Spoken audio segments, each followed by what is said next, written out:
Giêsu, Giêsu, Sokayam Jongga,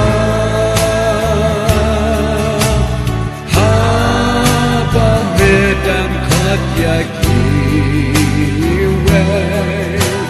Wat Kendayangan,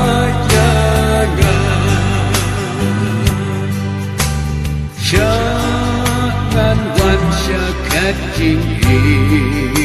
isday, Jing smohun bansyan, Haba dem maka jing